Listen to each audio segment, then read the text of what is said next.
नमस्कार दोस्तों, मैं चेतन तिवारी आपका स्वागत करता हूं अपने YouTube चैनल एनीट्यूब्स पर। मैं नैनीताल से हूं और आज मैं आपके साथ एक बहुत ही खास कहानी साझा करने जा रहा हूं जो मेरे पापा के साथ हुई थी। मेरे पापा एक ड्राइवर हैं और ये घटना उनकी ज़िंदगी में बहुत खास जगह बनाए है। मेरे पिता एक सीधे सादे इंसान हैं और उनका काम भी सीधा सादा है। वो एक ड्राइवर हैं। कई सालों से वो अपनी गाड़ी टेढ़ी मेढ़ी सड़कों पर, भीड़ भाड़ वाले शहरों में और ऊंचे पहाड़ों पर चलाते रहे हैं। स्टीयरिंग व्हील पर उनके हाथ मजबूत रहते हैं और उनका दिल हमेशा विश्वास से भरा रहता है। वो भगवान में विश्वास करते हैं और उन संतों का बहुत सम्मान करते हैं जो हमें राह दिखाते हैं। ये कहानी उनकी ड्राइविंग स्किल्स के बारे में नहीं है, बल्कि उस समय के बारे में है जब उनका विश्वास एक ढाल बन गया जिसने उन्हें एक बड़े खतरे से बचाया था।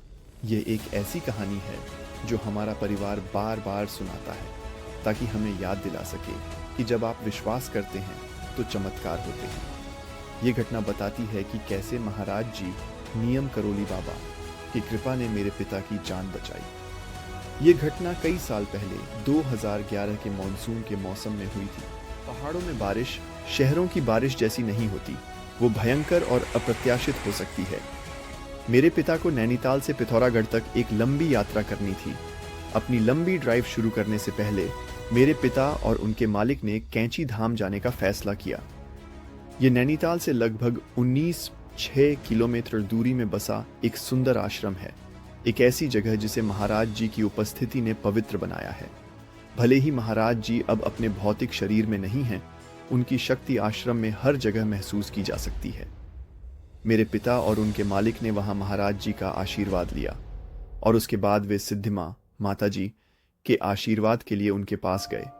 सिद्धि माँ कोई साधारण साध्वी नहीं थी, वो महाराज जी की शिष्या थी। महाराज जी ने अपने भौतिक शरीर को छोड़ने से पहले अपनी उत्तराधिकारी के रूप में उन्हें जन कल्याण का भार सौंपा। वो सभी भक्तों के लिए एक माँ जैसी थी। मेरे पिताजी ने उनके सामने सिर झुकाया और उन्हें पिथौरागढ़ की अपनी यात्रा के बारे में बताया। माता जी ने अपनी कोमल आंखों से उनकी ओर देखा और मुस्कुराईं। उन्होंने उन्हें सुरक्षित यात्रा के लिए अपना आशीर्वाद दिया। लेकिन फिर माता जी ने कुछ ऐसा कहा जो मेरे पिता को जीवन भर याद रहेगा।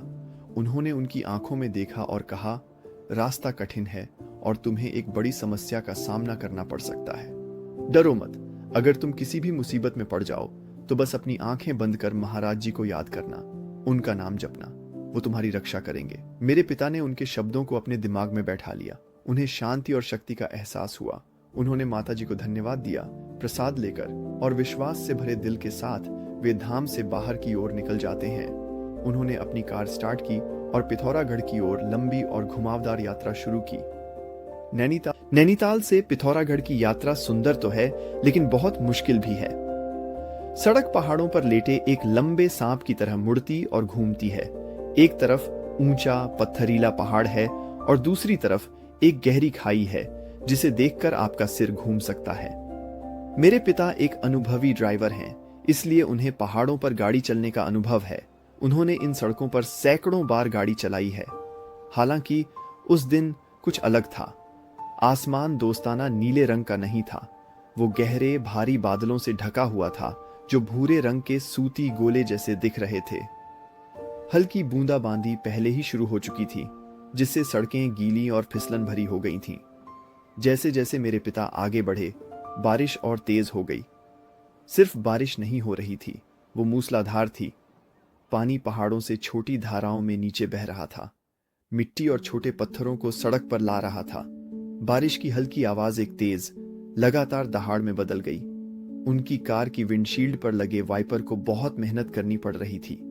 बिना एक पल भी आराम किए आगे पीछे घूम रहे थे ताकि उन्हें आगे की खतरनाक सड़क का साफ नजारा मिल सके। दूसरी कारें बहुत कम और दूर दूर थीं। ऐसा लग रहा था कि ज्यादातर लोगों ने समझदारी से उस दिन घर के अंदर रहने का फैसला किया था। लेकिन मेरे पिता को उनके मालिक को लेकर किसी भी हालत में पिथौरागढ़ पहुंचना था, इसलिए उन्हें आगे बढ़ते रहना पड़ा। पिथौरागढ़ में उनके मालिक का काम निपटाने के बाद मेरे पिता ने नैनीताल के लिए अपनी वापसी की यात्रा शुरू की।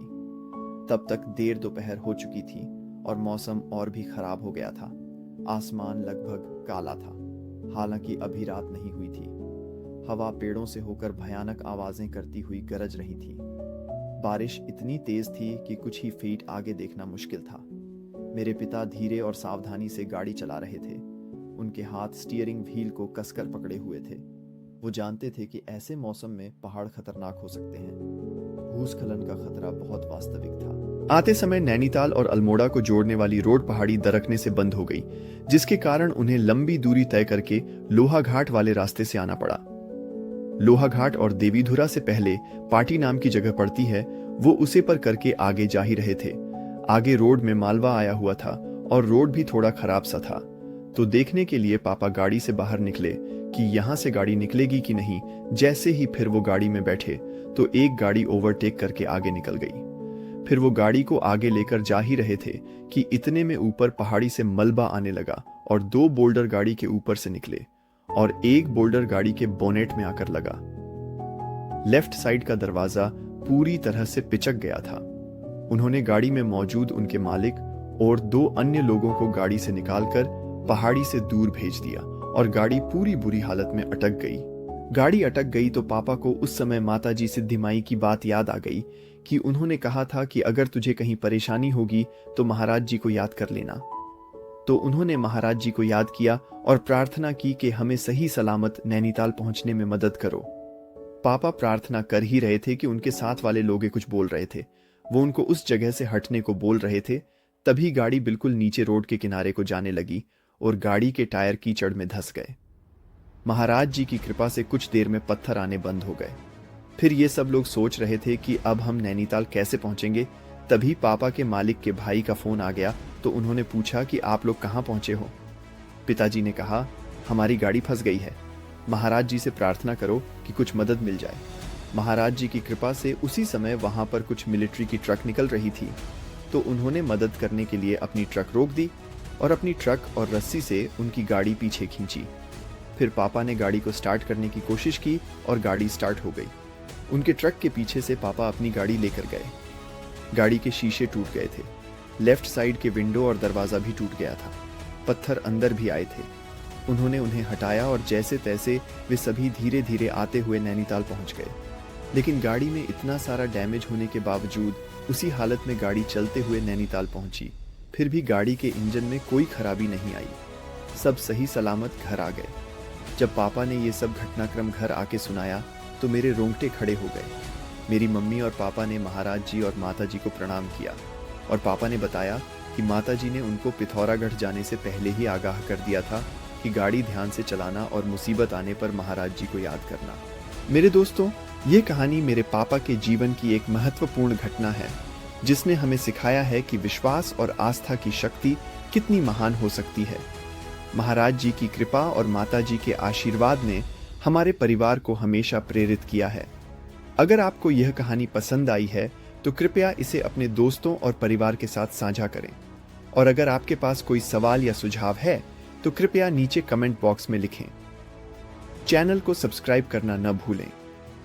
अगर आप हमारे चैनल पर नई और रोचक कहानियों का आनंद लेना चाहते हैं तो कृपया हमारे चैनल को सब्सक्राइब करें और बेल आइकन को दबाएं ताकि आपको हमारी नई वीडियो की जानकारी मिल सके।